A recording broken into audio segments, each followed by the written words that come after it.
Udah.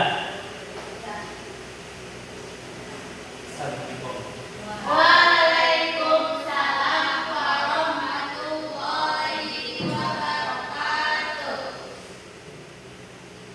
Baik, assalamualaikum warahmatullahi wabarakatuh. Waalaikumsalam warahmatullahi wabarakatuh.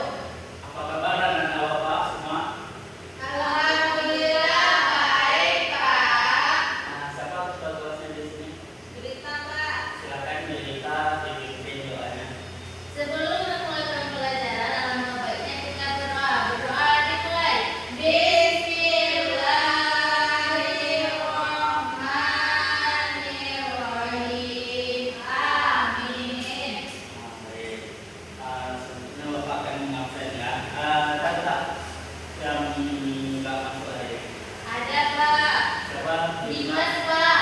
Kemana nih masnya juga? Alfa, Pak. Alfa. Oke. Ada lagi? Sabri, Pak. Mana Sabrina? Sati, Pak. Oke. Nah, terima kasih Anda. Semoga anak Bapak tetap diberikan kesehatan. Amin. Baiklah. Sebelum itu, sebelum kemarin kita sudah membahas tentang apa itu Iya. kias. Selanjutnya pada hari ini kita akan membahas tentang apa itu ijtihad dan bermanfaat. Anak-anak Bapak tahu nggak apa itu ijtihad dan bermanfaat? Apa manfaat kita mempelajarinya?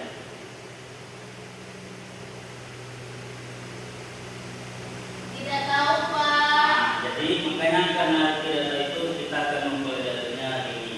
Itu agar Anda mengetahui apa itu konsep dan dasar hukum dari ijtihad dan juga bermadzhab. Kemudian agar Anda dapat mampu membedakan ijtihad dan juga bermadzhab. Dan juga agar Anda mampu mengetahui syarat-syarat ijtihad dan juga bermadzhab. Baiklah, langsung Pak jelaskan.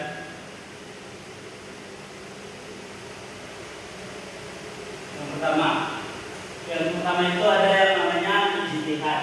Jadi ijtihad itu berasal dari kata jahada yang berarti bersungguh-sungguh. Jadi secara istilah usaha maksimal seseorang ulama yang memenuhi syarat untuk menetapkan hukum syariat dari dalil-dalil yang terperinci. Misalnya ada suatu hukum yang dulu belum ada dalilnya yang secara rinci, maka para ulama itu mencari apa hukum terhadap hukum yang baru tersebut. Maka dilakukan ketika tidak ditemukan hukum yang jelas dalam Al-Quran, misalnya tentang jual beli online, kan itu perkara yang baru di zaman modern ini. Maka para ulama itu berijtihad. Nah, dasar hukum ijtihad itu ada dalilnya, itu waladzi akhrajal ladzina kafaru min ahlil kitab. Dialah yang mengeluarkan orang-orang yang kufur di antara ahlul kitab dari kampung halaman mereka pada saat pengusiran yang pertama. Bisa Anda lihat dalilnya. Kemudian boleh nggak orang awam itu menjadi mujtahid? Ada syarat-syarat menjadi mujtahid. Yang pertama, seorang yang mengeluarkan ijtihad itu harus menguasai Al-Quran dan ilmu-ilmunya. Jadi bukan tidak boleh sembarang orang asal mengeluarkan ijtihad. Kemudian yang kedua, menguasai hadis dan ilmu hadis. Selain menguasai Al-Quran dan ilmunya, seorang mujtahid itu harus menguasai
istihsan.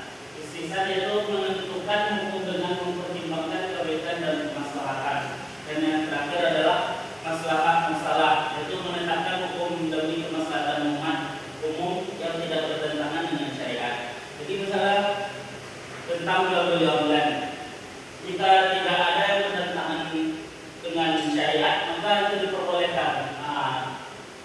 Begitulah cara para mujtahid memutuskan ijtihad ini. Kemudian ada itu namanya mazhab. Ada dari anda yang tahu itu mazhab? Ada yang tahu bagaimana? Silakan Sari. Mazhab adalah jalan pikiran atau metode yang digunakan oleh seorang imam mujtahid dalam menetapkan hukum Islam, Pak. Betul sekali Sari. Jadi mazhab itu jalan pikiran atau metode yang digunakan oleh seorang imam mujtahid. Nah, yang tadi imam-imam yang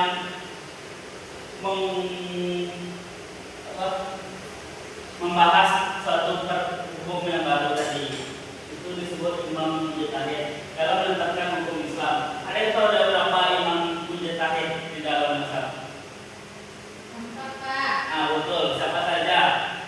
Imam Syafi'i, Imam Syafi'i, Hanafi, Hambali, Maliki, Pak. Maliki, betul sekali. Jadi ada 4 imam yang terkenal dalam memutuskan ijtihad itu. Maka itu disebut imam-imam mazhab. Nah, dasar hukumnya nih, wa ma arsalna min qablika illa rijalan nuhi ilaihim fas'alu ahlal dzikri in kuntum la ta'lamun. Kami tidak mengutus sebelum engkau Nabi Muhammad, melainkan laki-laki yang kami beri wahyu kepadanya. Maka bertanyalah kepada orang-orang yang mempunyai pengetahuan ketika kamu tidak mengetahuinya. Nah, ini tadi yang disampaikan oleh Jelita.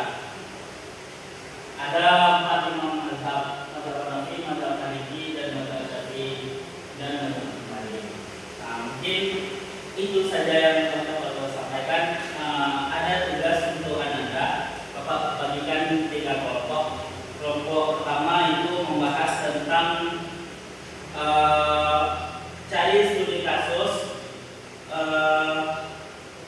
tentang mujtahid. Kemudian di kelompok 2 membahas tentang bermazhab. Bapak bagi 2 kelompok. Silakan.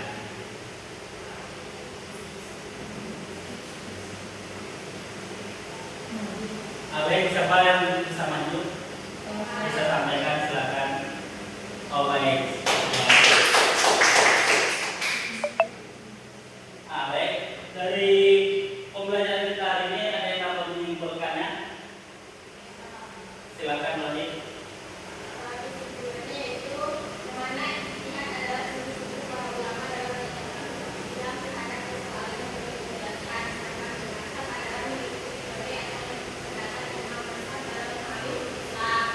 Bagus sekali. Jadi Anda Bapak sudah bisa membedakan apa itu ijtihad dan juga bermazhab. Keduanya memang saling berkaitan karena ijtihad itu memutuskan suatu hukum, sedangkan mazhab itu hukum-hukum tiap imam-imamnya itu berbeda-beda. Jadi anak-anak Bapak sudah bisa membedakan antara ijtihad dan juga bermazhab. Mungkin demikianlah pembelajaran kita hari ini. Silakan kepada ketua kelas menutup pembelajaran kita.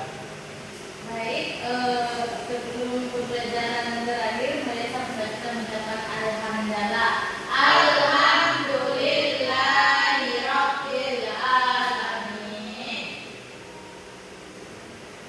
Assalamualaikum warahmatullahi wabarakatuh. Waalaikumsalam warahmatullahi wabarakatuh. Nah, potonglah videonya. Pagi tinggal nanti potong aja nanti. Cuma aja nanti.